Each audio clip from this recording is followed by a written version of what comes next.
আসসালামু আলাইকুম everyone, welcome to my Facebook page and YouTube channel. তো কেমন আছেন আপনারা? আশা করি সবাই ভালো আছেন। আলহামদুলিল্লাহ আমি অনেক ভালো আছি। সো আজকে দিচ্ছি আমাদের বাড়ির আপডেট। ভাবলাম এখন আম কাঁঠালের সিজন, তো আপডেট না দিলে কেমন হয়। তো গ্রাম অঞ্চলে স্বাভাবিক এগুলোই আর কি। তো যাই হোক, দেখুন এগুলো হচ্ছে আমার বাড়ির মুরগি, দেশি মুরগি। আমার বাড়িতে টোটাল 4টা মুরগি আছে, তার মধ্যে আপনার 4টায় বাচ্চা নিয়ে বের হয়েছে, মানে একসাথে বের হয় আর কি, একদিনেই। আর আগেকার বাচ্চাগুলা ওই তো ওই পাশে দেখুন, ওগুলা বড় হয়ে গেছে বর্তমানে। তো যাই হোক, এগুলো হচ্ছে আমার 3টা মুরগি আছে এই জায়গায়, আরেকটা হয়তো বা ওই পাশে। আমি খাবার দিছি, খাবার খাচ্ছে, চাউল খাইতেছে। তো দেখুন এই পাশে আছে আমাদের গরু। মাশাল্লাহ, হাই, কেমন আছো তুমি বাবু? তো যাই হোক, আজকে আমি গরুর আপডেট দেব না, কারণ ওগুলা পরে দেখাবো হয়তো বা। তো ইনশাল্লাহ দেখাবো। তো দেখুন আজকে আমি দিচ্ছি আম কাঁঠালের আপডেটগুলা, আম লিচি এগুলার। তো দেখুন এটা হচ্ছে আমাদের বাড়িতে আপনার একটা ফজলি আম গাছ, ওটা আর কি বাচ্চা সামনের বার লাগানো হয়েছে। দেখুন কি পরিমাণ ধরছে, আলহামদুলিল্লাহ। সো এই পাশে দেখুন এটা হচ্ছে আপনার এটার কি আম বলে আমি নিজেও জানি না। তো দেখুন আমগুলো হয়তো ততটা বড় না, কিন্তু হয়তো অনেক মিষ্টি হবে, জানি না আমি সঠিক, আল্লাহ জানেন। তো এই গাছটার মধ্যে এত পরিমাণ আম ধরছে বলার বাইরে, দেখতে অনেক কিউট। তো এই পাশে দেখুন একটা লিচি গাছ, লিচু গাছ। তো দেখুন এই পাশে কি পরিমাণ, এটা হচ্ছে ফার্স্ট, আপনার এই বাড়ি প্রথম আসছে লিচু। তো দেখুন মাশাআল্লাহ আলহামদুলিল্লাহ অনেক লিচু ধরছে ফার্স্ট টাইমে। তো জানি না এই গাছের লিচু কেমন হবে, টক না মিষ্টি, কারণ আমরা আগে, এটা প্রথমবার হয়তো আমরা আগে খাই নাই। কিন্তু এটা হচ্ছে আমার মামা দিয়ে গেছিলো এই চারা গাছটা। তো ওই গাছের লিচু আমরা খাইছি, যে গাছ থেকে আর কি এটা কলপ দেওয়া হয়েছে। ওই গাছটার লিচু খাইতে অনেক টেস্ট, মানে অনেক সুস্বাদু। আর এটা জানি না, আল্লাহ জানে কেমন হবে।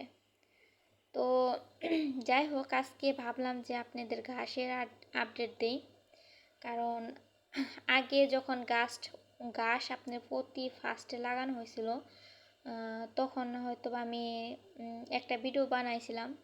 তো আজকে ভাবলাম যে গাছগুলা কেমন হয়েছে এটার আপডেট দেই। তো মাশাআল্লাহ গাছগুলো আপনার অনেক বড় হয়ে গেছে, 1-1.5 মাসের মধ্যেই আর কি ছড়াই গেছে এগুলা। তো আসলে কি বলবো, এখন আপনার বৃষ্টির বাদল নাই, আপনার বাংলাদেশের পরিস্থিতি খুবই খারাপ। রৌদ্রের কারণে আসলে তেমন একটা ভালো হয় নাই। আর যতটুকু হয়েছে আপনার হয়েছে আমাদের বাড়িতে মোটর দিয়ে পানি দেওয়া নেই আর কি, এতটুকু হয়েছে। আর আর হয়তো বৃষ্টি হলে বা হয়তো বা আরও বেশি এগুলো ছুপানি হতো, অনেক মানে অনেক জায়গা জুড়ে হতো।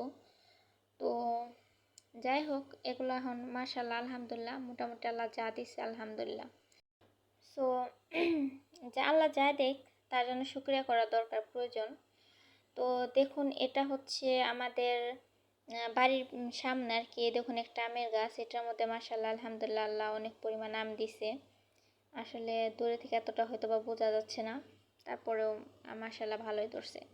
তো এ পাশে দেখুন, এ পাশে অনেক গাছই আসলে হয় নাই বৃষ্টির কারণে। আসলে পানি এতটুকু হয়তো বা দেওয়াটাও অসম্ভব, আসলে এতটুকু জায়গার মধ্যে পানি দেওয়া, মোটরে পাইপ দিয়ে পানি দেওয়া আসলে অনেকই। আর প্রাকৃতিকভাবে আল্লাহ দেয়, ওটা তো মানে কোনো নাই। তো যাই হোক, আমি আসলে একটু সমস্যা হইতেছে। তো দেখুন আমাদের এ পাশে আছে কিছু দেশি আনারস গাছ আর কি, আমরা আগামীবার লাগাইছিলাম। তো দেখুন এই তো আলহামদুলিল্লাহ কি পরিমাণ আনারস আসতেছে। এ পাশে আছে আপনার, ওই পাশেও আছে, তো হয়তো বা ক্যামেরায় দেখা যায় না। তো এ পাশে আমি আসলে ঘাসের ঘাসের আপনার ঘাসের জমিতে যখন ফার্স্টে লাগাই আর কি, জমিটাই করা হয়েছিল, তখন আমি এ পাশে কিছু বীজ আর কি ছিটাই দিয়েছিলাম আপনার পেঁপে। এই দেখুন এটা হচ্ছে পেঁপে গাছ হইতেছে, পেঁপে গাছ, তারপর আপনি মিষ্টি লাউ, চাল কুমড়া, তারপরে ডাঁটা, এরকম অনেক কিছু। দেখুন এটা হচ্ছে একটা চাল কুমড়া গাছ, মাশাল্লাহ বড় হয়ে গেছে। তো আমি আসলে এগুলা ভাবি নাই যেগুলো হবে। তো মাশাল্লাহ আলহামদুলিল্লাহ আল্লাহ দিছে তাও। তো আসলে এগুলা এক জায়গায় দুই একটা করে হয়ে গেছে বুঝছেন, এক জায়গায় আপনি দুই তিনটা করে হয়ে গেছে। তো এগুলো আসলে আমি বৃষ্টির কারণে এগুলা আর কি উঠায়া অন্য জায়গায় মানে কি ভালোভাবে লাগানো পারতেছি না। এই দেখুন এই পাশে একটা পেঁপে গাছ, আর এটা হচ্ছে আপনার ঘাসের মধ্যে আর কি হয়ে গেছে, আমার আব্বু যেহেতু ঘাস কাটতেছে আমি এটা সরাই দিলাম, কারণ আব্বু দেখতে না পারে গাছটা হয়তো কেটেও দিতে পারে।